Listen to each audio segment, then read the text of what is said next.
Hello everyone. Next video on the kinetics of enzyme catalyzed reaction. इससे पहले की last video में हमने मिकेलिस मेंटेन इक्वेशन डिराइव की थी जिसका एक्सप्रेशन हमें कुछ इस प्रकार का मिला था।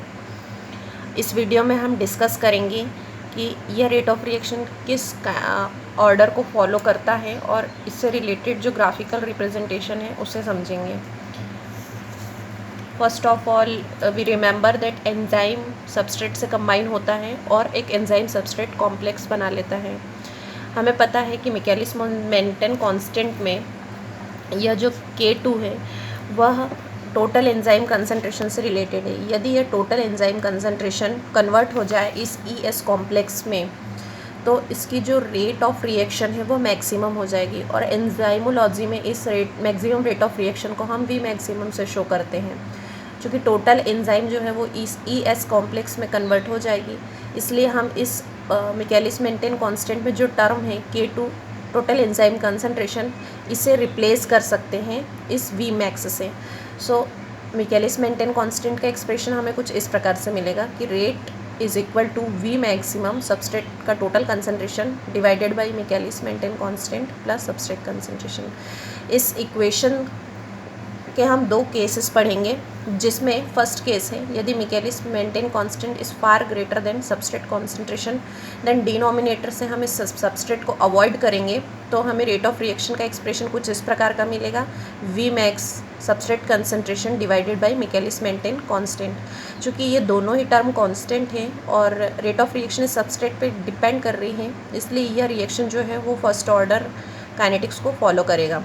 और सेकेंड केस है जब substrate concentration is far greater than the Michaelis Menten constant. उस केस में इस डिनोमिनेटर में से मिकेलिस मेंटेन कांस्टेंट को अवॉइड करेंगे और जो रेट ऑफ रिएक्शन मिलेगी वह हमें V max substrate concentration divided by substrate concentration मिलेगी।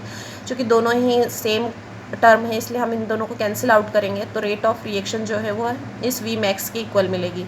यह टर्म कांस्टेंट है क्योंकि रेट ऑफ रिएक्शन किसी भी रिएक्टेंट पे डिपेंड नहीं कर रही है, इसलिए ज़ीरो ऑर्डर काइनेटिक्स को फॉलो करेगा। अब ये दोनों ही केसेस को हम डायग्राम से समझेंगे। इस डायग्राम में वाई एक्सिस पर रेट को लिखा गया है और इस एक्स एक्सिस पे सबस्ट्रेट कंसंट्रेशन लिखा गया है। इस ग्राफ से हमें यह समझ में आ रहा है कि सबस्ट्रेट का कंसंट्रेशन बढ़ने के साथ रेट जो है वह भी बढ़ती चली जा रही है और एक सिचुएशन ऐसे आ रही है जिस पे ये रेट कांस्टेंट हो रही है। सो हमें यह समझना यह है कि रिएक्शन में जो चेंजेस आ रहे हैं वो फर्स्ट ऑर्डर से ज़ीरो ऑर्डर कैसे हो रहे हैं। उससे पहले हम इससे रिलेटेड कुछ टर्म पढ़ेंगे।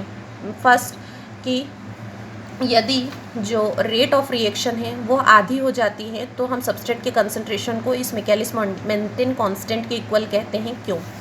तो उससे पहले हम समझेंगे यदि रेट ऑफ रिएक्शन आधी हो जाए, रेट ऑफ रिएक्शन को हम आधे कर दिया जाए या रेट ऑफ रिएक्शन आधी हो जाती है तो वह इक्वल हो जाती है इस टर्म के, तो ये दोनों ही क्वांटिटी कैंसिल हो जाएगी और जो इस 2 को हम ट्रांसफ़र करेंगे इस A के पास तो हमें इस प्रकार का इक्वेशन मिलेगी Km plus substrate concentration is equal to 2S।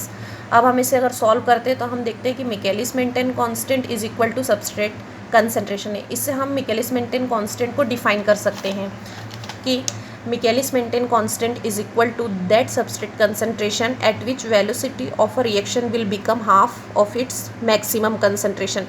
मतलब मिकेलिस मेंटेन कांस्टेंट सबस्ट्रेट का वह कंसंट्रेशन है जिस पर जो रेट ऑफ रिएक्शन है वह आधी हो जाती है।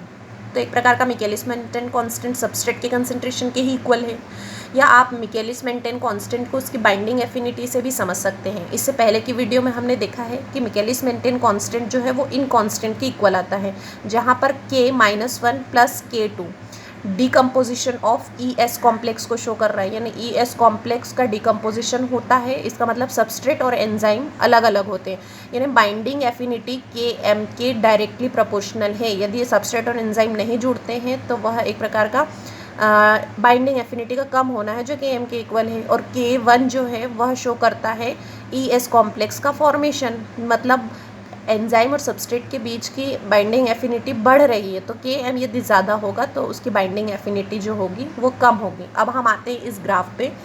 इस ग्राफ में फर्स्ट क्या होता है, सबस्ट्रेट जब एंजाइम से जुड़ता है तो उसकी रेट जो होती है वो बढ़ने लगती है। हम जानते हैं कि जो एंजाइम होता है उसमें कई एक्टिव साइट्स होती हैं, जैसे एक या एक से अधिक साइट यदि किसी एंजाइम पे है और सबस्ट्रेट यदि उससे जोड़ता है तो वह एंजाइम सबस्ट्रेट कॉम्प्लेक्स बनाएगा, और यही एंजाइम सबस्ट्रेट कॉम्प्लेक्स का बढ़ना रेट ऑफ रिएक्शन के बढ़ने को बताता है। तो यदि एंजाइम सबस्ट्रेट से जुड़ता है तो उसकी रेट ऑफ द रिएक्शन बढ़ती चली जाती है। तो एक सिचुएशन ऐसी आती है कि जो एंजाइम की सारी एक्टिव साइट्स हो जाती हैं, एक्टिव साइट जो होती है वो सबस्ट्रेट से ऑक्यूपाइड हो जाती है। जब वह सबस्ट्रेट से ऑक्यूपाइड हो जाती है तो उसका रेट ऑफ रिएक्शन जो होता है वो मैक्सिमम हो जाता है। लेकिन यदि एंजाइम के पास कोई एक्टिव साइट खाली ही नहीं बचेगी तो सबस्ट्रेट का कंसंट्रेशन अधिक होने पर भी उसका रेट ऑफ रिएक्शन नहीं बढ़ेगा, इसलिए रेट ऑफ रिएक्शन है वो कांस्टेंट हो जाती है और वो ज़ीरो ऑर्डर काइनेटिक्स को करता है। यह था discussion on kinetics of enzyme catalysed reaction. Thank you.